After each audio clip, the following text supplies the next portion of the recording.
जय हिंद। देखिए, अभी जो पहलगांव में इतना दुर्दांत अपराध किया इन लोगों ने, हमारे निहत्थे लोगों को, पर्यटकों को गोली मार दिया, ये हमारी इंटेलिजेंस फेल्योर था। और अगर अभी पाकिस्तान के साथ एक छोटा मोटा युद्ध होता है तो इस स्थिति में किसका पलड़ा भारी रहेगा और भारत को क्या करना चाहिए? देखिए, हमारा इंटेलिजेंस फेल्योर था यहाँ पर। हम लोग को पता था कि पाकिस्तान के बलूचिस्तान में ट्रेन हाईजैक हुई है। पाकिस्तान इसका ध्यान भटकाने के लिए, अपने फेल्योर को छुपाने के लिए कुछ ना कुछ चीज़ों को करेगा, फिर भी हम लोग ने इसे इग्नोर किया। हालिया में रावलपिंडी में जो इसने बयान दिया था आसिम मुनीर की, हम अलग हैं, हम दुनिया को बताएंगे कि हम मुस्लिम बाकियों से अलग हैं, ये बात हकीकत है कि हम इंडियन मुसलमानों से तुम्हारा कोई तुलना ही नहीं है, क्योंकि शेर और सुअर में कोई तुलना नहीं होता है। इसके अलावा टेरिफ वार भी चल रहा था, इसे भी हमारी इंटेलिजेंस एजेंसियों ने उतना ध्यान से नहीं दिया। हालांकि लास्ट मोमेंट पर इंटेलिजेंस ने कहा था कि अप्रैल के दूसरे सप्ताह में हमला हो सकता है।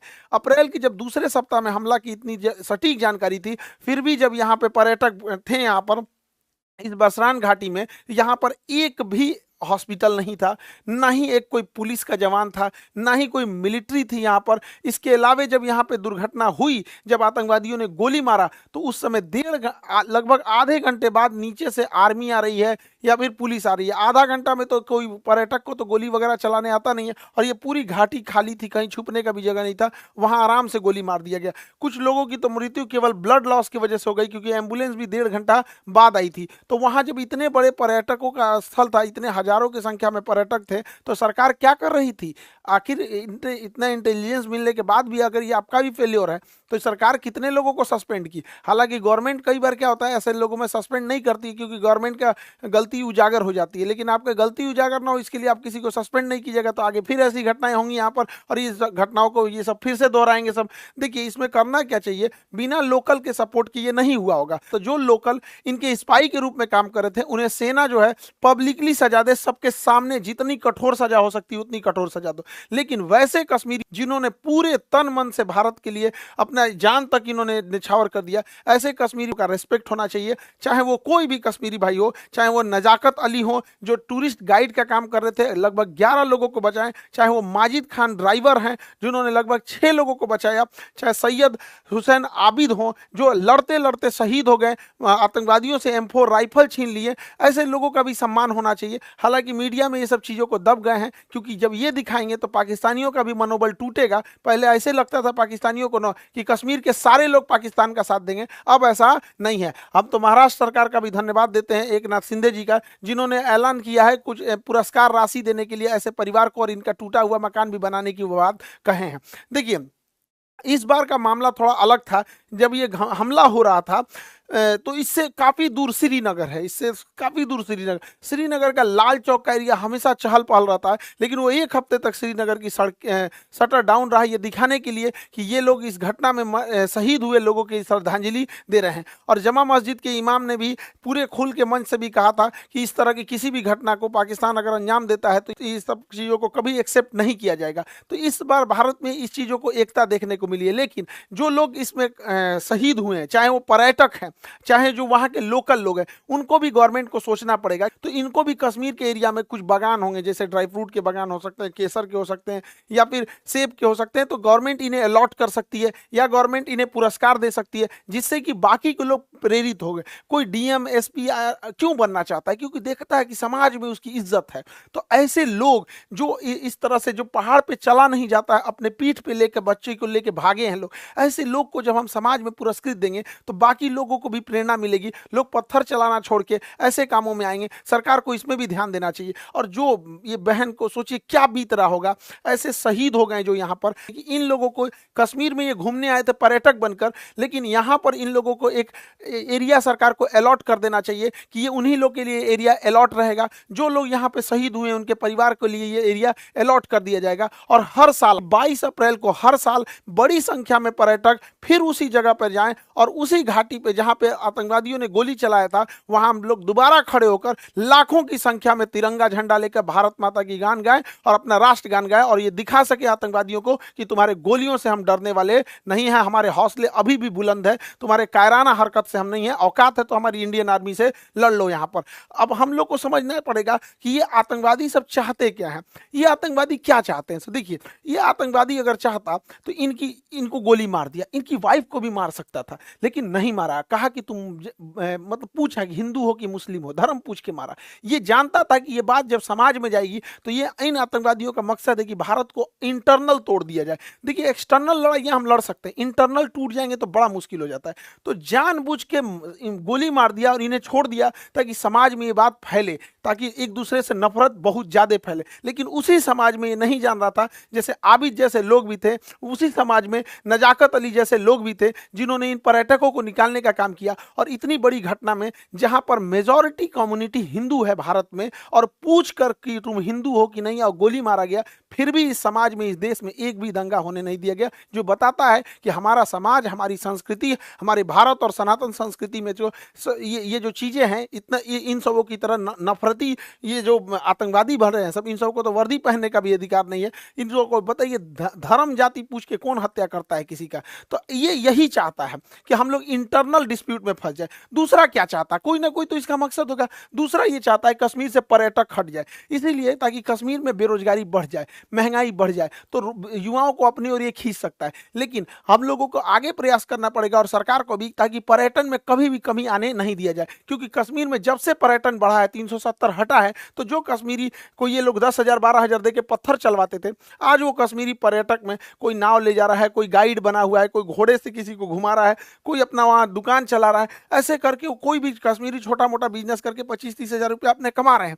धीरे धीरे जब वो सेटल्ड हो जाएंगे तो अपना घर बनाएंगे, अपने बच्चों को पढ़ाएंगे, अपने लिए कुछ गाड़ी घोड़ा खरीदेंगे, फिर उनकी लाइफ होगी। तो वो कश्मीरियों को समझ में आएगा कि पाकिस्तानी उनका ब्रेन वॉश करते हैं। फिर उनको लगने लगेगा कि नहीं, हमको ये सब आतंकवादी पत्थर नहीं चलाना है, हमारा हंसता खेलता परिवार है। तो भारतीय सेना, भारत सरकार और 370 हटने के बाद बड़ी मेहनत से हम लोग ही गए। आज कश्मीरियों में पत्थर चलाने वाला इन चोट्टों को मिल नहीं रहे हैं सब, क्योंकि वो पर्यटन में एक दूसरे से घुले मुले हुए हैं सब। तो ये हम लोगों की भी जिम्मेदारी बनती है कि कहीं ऐसा ना हो कि इमोशन में आके, गुस्से में आके हम लोग इन आतंकवादियों के ट्रैप में फंस जाए। इस ट्रैप में हम लोग को नहीं फंसना है। अब जैसे सिंधु जल समझौता 1960 में था, इसके तहत क्या था, इन यानी सिंधु, झेलम, चिनाब, इन नदियों का पानी का अधिकार मिल गया था पाकिस्तान को, और सतलज, ब्यास, रावी, इसके पानी का अधिकार मिला था इंडिया को। वो भी हम लोग इसका पूरा यूज नहीं कर सकते, लेकिन भारत ने इनमें बहुत सारे डैम बना दिए।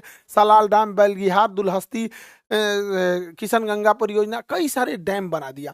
अब इसमें इतनी भयानक घटना हुई थी, इसलिए भारत सरकार ने इन डैम के पानियों को रोका। हालांकि हमारे पास अभी फिलहाल पूरा इंफ्रास्ट्रक्चर नहीं है कि पानियों को ज्यादा देर तक होल्ड कर सके, लेकिन अभी क्या है कि 2 महीने बाद धान बोने की टाइम आएगा, और जब हम धान बोते हैं तो धान में ज्यादा पानी चाहिए। उस समय बांध की पानी रोक दे और जो धान की फसल है ये नष्ट हो जाए, धान की फसल नष्ट हो जाए, क्योंकि पानी नहीं मिलेगा तो धान की फसल बर्बाद हो जाएगी। और उस पानी को रोके रखे, और जब ये पानी जाएगा, ठंडी का दिन आएगा, अक्टूबर नवंबर आएगा, तो गेहूं बोने का टाइम आता है। गेहूं को ज्यादा पानी देंगे तब नष्ट हो जाएगा, तो उस समय पनिया छोड़ दे, धान को सुखा के मुआ दे, गेहूं को भिगा के खत्म कर दे। इन भिकमंगों को जब आटा खरीदेगा 600 रुपये किलो, तब समझ में आएगा कैसे तड़पा तड़पा के। देखिए हमारे मासूम जनता, मासूम लोगों को गोली मारे हैं सब।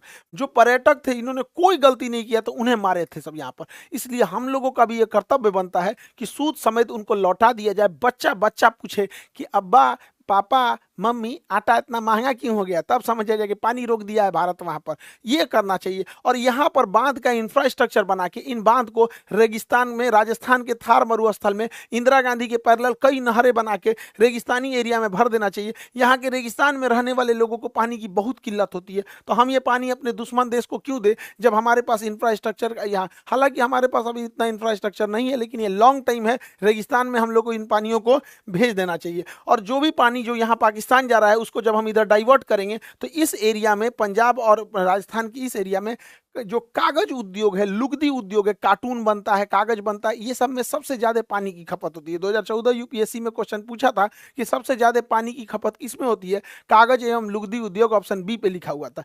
तो इस एरिया में कागज वगैरह का उद्योग डालना चाहिए जिसमें पानी की हैवी खपत है, वैसे एरिया में नहीं डालना चाहिए जहाँ पानी कम है। हालांकि यहाँ पर हम लोग उतना इंफ्रास्ट्रक्चर नहीं बना है, वरना इन पानियों को हम लोग दिल्ली की ओर भी मोड़ सकते हैं। वो मोड़ने के लिए जो सिस्टम आता है उसे एक्वाडक्ट कहते हैं। ये देखिए, ये एक्वाडक्ट है, ये एक्वाडक्ट के रास्ते हम पानी को मोड़ सकते हैं। और एक्वाडक्ट के रास्ते अगर हम दिल्ली यमुना में ले आ दें और यमुना में तेज गति से छोड़ दें तो यमुना नदी में जो गंदगी की समस्या है वो तेज बहाव के कारण बह जाएगा। और आगे एक लोहे की जाली लगा दे जिससे कि जो प्लास्टिक है, कूड़े करकट है, उसे हम रोका जा सकता है और पूरा का पूरा पानी साफ हो जाएगा। यमुना साफ के लिए देख रहे थे, यमुना साफ करने के लिए जोड़ देंगे नदियों को तो यमुना आराम से साफ हो जाएगी, बहाव के साथ आगे बढ़ जाएगी यमुना नदी। पाकिस्तानी सेना सोचती है कि छोटा मोटा एयर स्ट्राइक टाइप की कोई घटना हो जाए जिससे कि पाकिस्तानी सेना का जो जनरल है आसिम मुनीर वो अपने आप को रेलेवेंट दिखा सके कि हमारी कितनी जरूरत है, वो पाकिस्तान को कितना बचा के रखा है। लेकिन भारत को यहाँ इजराइल जैसे सोचने की जरूरत है, यदि एक भी हमला हो तो बड़ा सटीक हो, पाकिस्तान की कमर तोड़ दिया जाए। पाकिस्तान में जो बिजली घर है, भारत यहाँ से जब हमला करे तो इसके बिजली घर को उड़ा दे जिससे कि बिजली ही ना बन पाए। और जो ग्रिड होता है, ग्रिड जहाँ से बिजली डिस्ट्रीब्यूट होती है, ग्रिड उड़ा दे। अगर बिजली घर और ग्रिड उड़ गया, अगर 10 मिसाइल ग्रिड पे मारो, 10 मिसाइल मार देना यहाँ पे बिजली घर पे, पूरे पाकिस्तान में ब्लैकआउट हो जाएगा, सोचने समझने के टाइम ही नहीं मिलेगा। और इस गर्मी के टाइम पे अगर ब्लैकआउट हुआ यानी पूरी बिजली खत्म हो गई तो सारे स्कूल बंद हो जाएंगे, कॉलेज बंद हो जाएंगे, railway station, airport, industry, factory, company, दुकान, सारी चीजें ठप हो जाएंगी। उसके बाद जो इसकी ऑयल रिफाइनरी, ऑयल डिपो है, ऑयल डिपो जो है, ऑयल रिफाइनरी है, इसको उड़ा देने के बाद फ्यूल खत्म। जब फ्यूल खत्म हो गया तो ना स्कूटी चलेगा, बाइक, कार, टेम्पू, मोटरसाइकिल, कुछ भी आगे नहीं बढ़ पाएगा। ट्रांसपोर्टेशन को ही रोकना जरूरी होता है। जितने भी बड़े पुल होते हैं, जितने बड़े मेजर पुल हैं, इन पुल को अगर गिरा दिया जाए तो पुल को गिरा देने की वजह से ट्रेन भी नहीं चल पाएगी यहाँ से और ना ही कोई बड़ी गाड़ियाँ जा पाएंगी। हालांकि ट्रेन को रोकने के लिए सबसे ज़्यादा होता है जो बड़े जंक्शन होते हैं, उनके जंक्शन पॉइंट पे अगर बम्बार्डमेंट कर दिया जाता है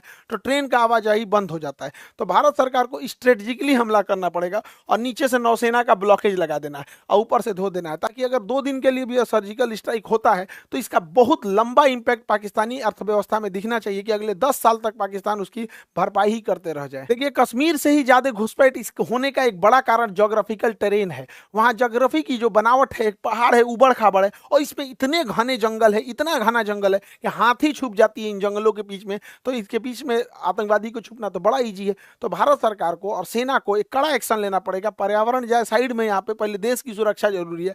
वहां पे जो बॉर्डर का एरिया है, लगभग 1 किलोमीटर चौड़ाई में जितने पेड़ हैं उन सबको साफ कर देना चाहिए। इन पेड़ को साफ कर देना चाहिए। जैसे देखिए, यहाँ पर कोई भी आतंकवादी छुप सकता है, यहाँ छुप सकता है, यहाँ छुप सकता है, यहाँ छुप सकता है, लेकिन ये जो बीच वाला एरिया है यहाँ कोई आतंकवादी नहीं छुप सकता है।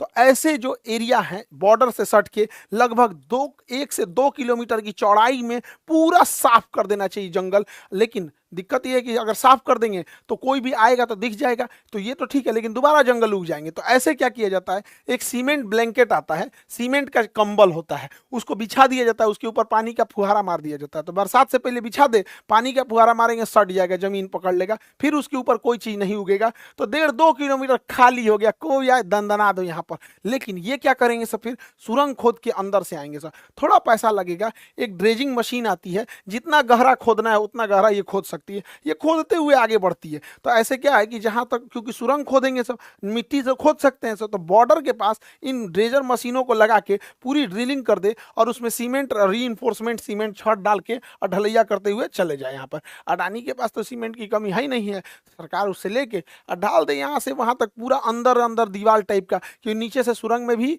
नहीं आ सकता। इससे क्या है कि थोड़े बहुत तक तो हम लोग रोक सकते हैं, ऐसा नहीं है कि कहीं से भी सुरंग खोद के वो आ सकता है। उधर पाकिस्तान का प्रधानमंत्री कहता है कि पानी रोक देने को एक्ट ऑफ वार कहते हैं। अरे बैल कहीं का, रोकने से पहले हमको ही पता था, तुम कौन सी एक्ट ऑफ वार करेगा। 71 में हम लोग मारे थे तुमको, 93,000 फौज छोड़ के गए थे। आइए तुम्हारा नया ये है, ये छर्रा को देखिए यहाँ पे, ये उसका पाकिस्तान का नया छर्रा है। ये कह रहा है कि हमसे बिना पूछे पानी रोका गया है, या तो पानी आएगा या तो वहां से नदियां, खून की नदियां आएंगी। सोच रहा तू नहीं, तोरा पिए का पानी घटल है, अगर यहाँ से खून का नदी बहेगा यहाँ पे, पकलोल कहीं का। इस छर्रा को क्या बुझा रहा है, जुमा 8 दिन हुआ इसको राजनीति में आए हुए। एक यूरोपीय मीडिया हाउस ने पाकिस्तान के रक्षा मंत्री का इंटरव्यू लिया और कहा कि आप लोग तो आतंकवाद को बढ़ावा देते हैं, आतंकवाद का संरक्षण करते हैं, भारत में आतंकवाद भेजते हैं। तो ये बुढ़वा कह रहा है, हाँ हम भेजते हैं, 3 दशक से भेज रहे हैं, 30 साल से, और अमेरिका के और यूरोप पे कहने पर भेज रहे हैं।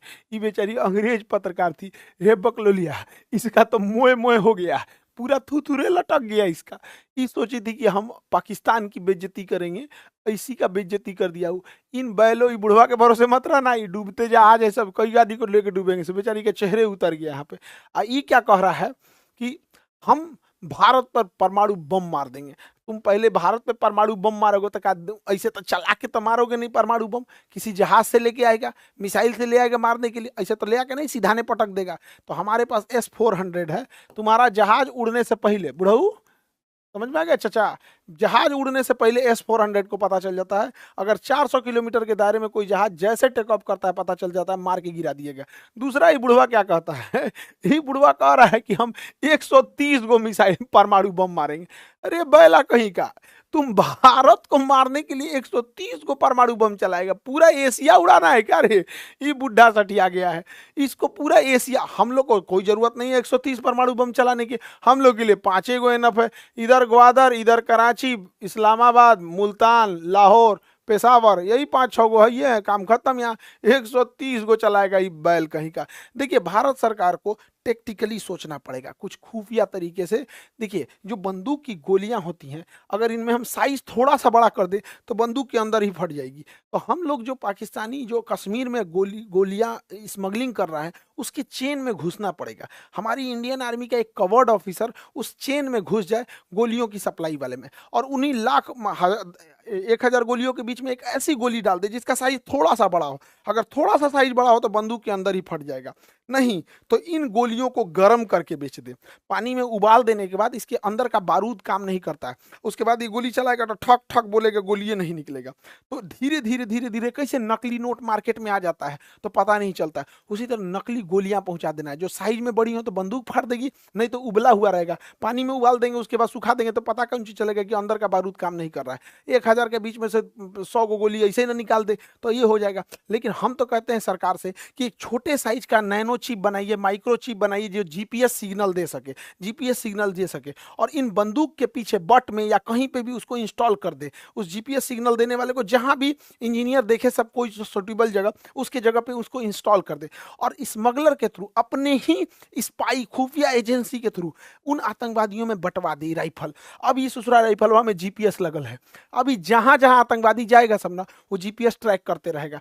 इनको मारना नहीं है, बाप रे बाप, मारना नहीं है, पकड़ा जाएंगे सभी सब। ये जहां जहां घुसेगा, कहाँ रुका है, किसके यहाँ रुका है, नाश्ता के टाइम कहाँ था, रात में कहाँ था, खाना के टाइम कहाँ था, बंदूक चलाने कहाँ गया है, बॉर्डर पार किया है कि नहीं, कहाँ नहीं किया। ऐसा ऐसा अगर हम लोग 100 गो बंदूक हिला दिए लोग ना, राइफल हिला दिए लोग ना, 6 महीना तक इन राइफल वालों को मारना ही नहीं है। 6 महीना तक सारी जानकारी हम लोग को मिल जाएगी यहाँ पे। तो हम तो कहते हैं कि भैया थोड़ा सा खुफिया तरीका से सोचना पड़ेगा, खतरनाक तरीका से। शराफत से भी लड़ना है, सामने से भी लड़ना है, और खतरनाक बुद्धि से भी लड़ना है। तब जाके हम अपने कश्मीर को शांत रख पाएंगे। कश्मीर हमारे लिए माथे का मुकुट है, उसके लिए हमें जो करना पड़ेगा हम वो करेंगे। आप क्या सोचते हैं इसके बारे में? क्या इसके अंदर जीपीएस लगाना चाहिए, या फिर बंदूक की गोली का साइज बढ़ा के, या फिर उबाल के गोलियों को सप्लाई करना चाहिए कि नहीं, ताकि उन लोगों के जो मनोबल है, उनके मानसिकता पे हम जीत सके? आगे हम आपको अगले वीडियो में मिलेंगे। जय हिंद।